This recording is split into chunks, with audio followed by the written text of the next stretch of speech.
जय श्री राम। मित्रों, वीडियो के अंदर सनातन से संबंधित बहुत ही महत्वपूर्ण बातों की जानकारी देने वाला हूं। हर सनातनी को इन बातों के बारे में जानकारी होना चाहिए, इसीलिए वीडियो को बहुत ध्यान से सुनिएगा और देखिएगा। मैं हूं आपका अपना संजीव शेहरावत और आप देख रहे हैं सनातन ज्ञान प्रेरणा चैनल। यदि चैनल को आपने अभी तक सब्सक्राइब नहीं किया है तो चैनल को सब्सक्राइब जरूर कर लें और वीडियो पसंद आए तो अपने परिजनों को भी शेयर करके इन बातों की जानकारी उन तक भी जरूर पहुंचाएं। शास्त्रों के मुताबिक सभी शुभ काम दिन में करने चाहिए। किसी भी शुभ कार्य को सूर्यास्त के बाद नहीं करना चाहिए। सनातन में तो युद्ध के भी नियम हुआ करते थे। सूर्यास्त के बाद दुश्मन पर भी प्रहार नहीं किया जाता था। सूर्यास्त के बाद युद्ध भी नहीं किए जाते थे। फिर कोई शुभ कार्य रात्रि में क्यों? शादियां भी दिन में होती थी और दिन में ही होनी चाहिए। ज्योतिष शास्त्र के मुताबिक हिंदू धर्म में शादी शाम के समय करना शुभ माना जाता है, रात को नहीं। हालांकि भारत के अलग अलग इलाकों में हिंदू विवाह की रस्में और रीति रिवाज अलग अलग होते हैं। उत्तरी भारत में रात को विवाह समारोह होना आम बात बन गई है। वहीं दक्षिण भारत में शादियां आमतौर पर दिन के दौरान होती हैं। इस्लामी शासन के दौरान स्थानीय मनसबदार और जागीरदार अक्सर अपने हरम को भरने के लिए ग्रामीण इलाकों पर छापे मारते थे। इससे बचने के लिए कई परिवार अपनी शादियां रात में करना पसंद करते थे। समय के साथ यह एक रिवाज बन गया। वेदों के मुताबिक विवाह एक पुरुष और स्त्री इकाई के बीच धर्म, अर्थ, काम और मोक्ष की एक साथ आगे बढ़ने की प्रतिबद्धता के साथ एक मिलन है। हिंदुओं में रात में शुभ कार्य करना अच्छा नहीं माना जाता, क्योंकि यह समय 19 आर्चरी समय होता है।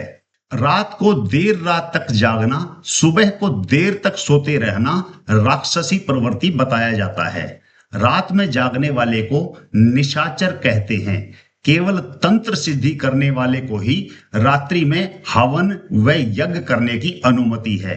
दरअसल भारत में सभी उत्सव, सांस्कृतिक कार्यक्रम एवं संस्कार दिन में ही किए जाते थे। यह सनातनी परंपरा है। सीता और द्रौपदी का स्वयंवर भी दिन में ही हुआ था। शिव विवाह से लेकर संयोगिता स्वयंवर, जो कि बाद में पृथ्वीराज चौहान द्वारा संयोगिता की इच्छा से उनका अपहरण आदि सभी शुभ कार्य दिन में ही हुए थे।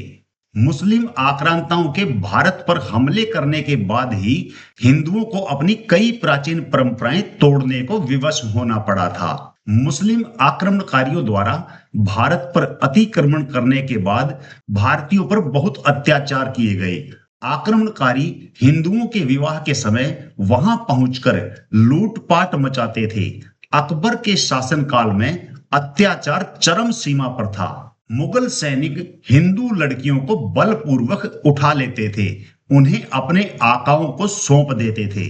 भारतीय इतिहास में सबसे पहली बार रात्रि में विवाह सुंदरी और मुंदरी नाम की दो ब्राह्मण बहनों का हुआ था, जिनका विवाह दूल्हा भट्टी ने अपने संरक्षण में ब्राह्मण युवकों से करवाया था।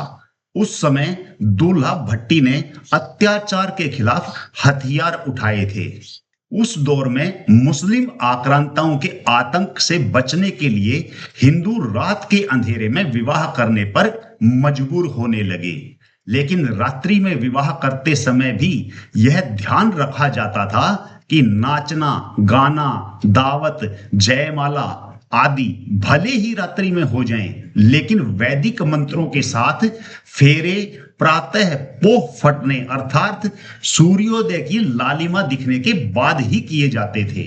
फिल्लोर से लेकर काबुल तक महाराजा रणजीत सिंह का राज हो जाने के बाद उनके सेनापति हरि सिंह नलवा ने सनातन वैदिक परंपरा के अनुसार दिन में खुले आम विवाह करने और उनको सुरक्षा देने की घोषणा की थी। हरि सिंह नलवा के संरक्षण में हिंदुओं ने दिन में बैंड बाजे के साथ विवाह फिर से शुरू किए। तब से पंजाब में फिर से दिन में विवाह का प्रचलन शुरू हुआ। पंजाब में अधिकांश विवाह आज भी दिन में ही होते हैं। महाराष्ट्र, तमिलनाडु, आंध्र प्रदेश, कर्नाटक, केरल, असम, मणिपुर, नागालैंड, त्रिपुरा एवं अन्य राज्य भी धीरे धीरे अपनी जड़ों की ओर लौटने लगे। इन प्रदेशों में दिन में विवाह होते हैं। हरि सिंह नलवा ने मुसलमान बने हिंदुओं की घर वापसी करवाई, मुसलमानों पर जजिया कर लगाया, हिंदू धर्म की परंपराओं को फिर से स्थापित किया। इसीलिए उनको पुष्पमित्र संधु का अवतार कहा जाता है। आर्य समाज के संस्थापक स्वामी दयानंद सरस्वती ने भी अपनी पुस्तक सत्यार्थ प्रकाश में रात्रि विवाह का खंडन किया है। आज भी हम उत्तर भारत के लोग रात्रि में विवाह करते हैं। यह कुप्रथा प्रथा बन गई। जबकि 400 साल हो गए मुगल यहां से चले गए, किंतु आज भी उसी परंपरा पर हम चल रहे हैं। हम गुलामी की मानसिकता से उभरना ही नहीं चाहते। हमको विचार करना पड़ेगा, पुनः अपनी धुरी पर लौटना पड़ेगा। शास्त्रों के अनुसार विवाह 8 प्रकार के होते हैं। दोनों पक्षों की सहमति से किसी सुयोग्य वर से कन्या का विवाह निश्चित कर देना ब्रह्म विवाह कहलाता है। सामान्यतः इस विवाह के बाद कन्या को आभूषण युक्त करके विदा किया जाता है। आजकल का जो अरेंज मैरिज है वो ब्रह्मा विवाह का ही रूप है। किसी सेवा कार्य विशेषता धार्मिक अनुष्ठान के मूल्य के रूप में अपनी कन्या को दान में देना देव विवाह कहलाता है। कन्या पक्ष वालों को कन्या का मूल्य देकर सामान्यतः गोदान करके कन्या से विवाह कर लेना आश विवाह कहलाता है। कन्या की सहमति के बिना उसका विवाह अभिजात वर्ग के वर से कर देना प्रजापत्य विवाह कहलाता है। परिवार वालों की सहमति के बिना वर और कन्या का बिना किसी रीति रिवाज के आपस में विवाह कर लेना गंधर्व विवाह कहलाता है। दुष्यंत ने शकुंतला से गंधर्व विवाह किया था। कन्या को खरीद कर आर्थिक रूप से विवाह कर लेना असुर विवाह कहलाता है। कन्या की सहमति के बिना उसका अपहरण करके जबरदस्ती विवाह कर लेना राक्षस विवाह कहलाता है। कन्या की मदहोश, गहन निंद्रा, मानसिक दुर्बलता आदि का लाभ उठाकर उससे विवाह करना पेशाच विवाह कहलाता है। विवाह के उपरांत ही ब्रह्मचार्य आश्रम की पूर्णता होती है तथा गृहस्थ आश्रम में प्रवेश होता है। गृहस्थ आश्रम को समस्त आश्रमों का उपकार बताया गया है। यह भी कहा गया है जिस प्रकार सभी जीव माता के आश्रय से ही जीवित हैं, वैसे ही सभी आश्रम गृहस्थ आश्रम के आश्रय से ही जीवित हैं। हिंदू सनातन धर्म के अनुसार विवाह वर वधू के मध्य मात्र एक अनुबंध या करार या समझौता न होकर एक पवित्र आध्यात्मिक संबंध है जो अग्नि एवं अन्य देवताओं के साक्ष्य में संपादित होता है। लौकिक दृष्टि से उत्सव मात्र प्रतीत होने वाला यह संस्कार जीवन में सभी प्रकार की मर्यादाओं की स्थापना करने वाला होता है। संतान उत्पत्ति द्वारा पितृ ऋण से मुक्ति दिलाने वाला यह संस्कार संयमित ब्रह्मचार्य, सदाचार, अतिथि सत्कार तथा प्राणियों की सेवा करते हुए स्वयं के उत्थान में सहज साधन के रूप में प्रतिष्ठित है। वेद मंत्रों से विवाह संस्कार शरीर और मन पर विशिष्ट संस्कार उत्पन्न करते हैं और पति पत्नी पूर्णतः प्राप्त होते हैं। कितने ही धर्म कृत्य बिना पत्नी की उपस्थिति के संपन्न नहीं हो सकते।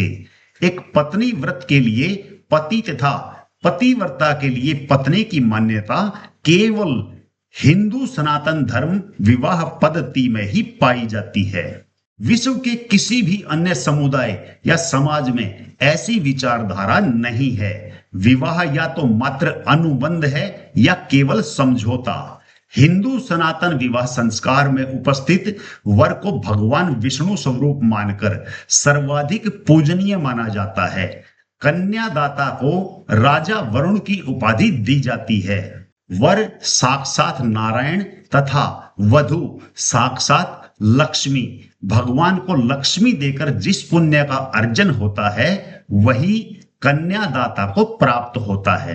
फेरे अग्नि को साक्षी मानकर लिए जाते हैं। यह एक तरह का हवन अनुष्ठान ही है।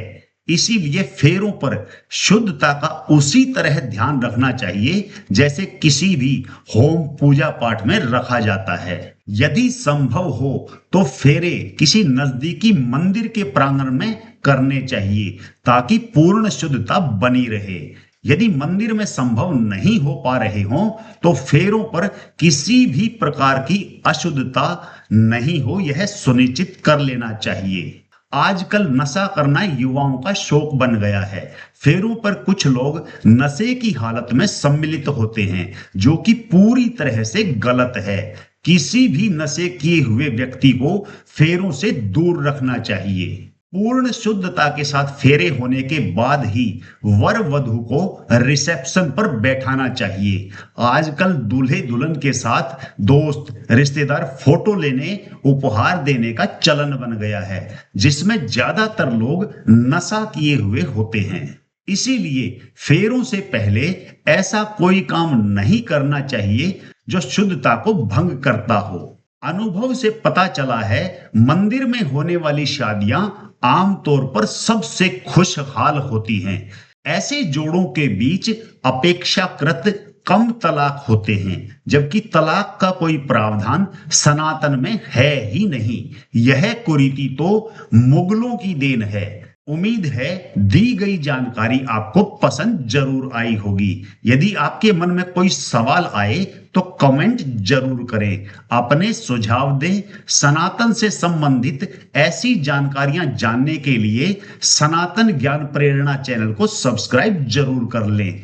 वीडियो सुनने देखने के लिए आपका बहुत बहुत धन्यवाद।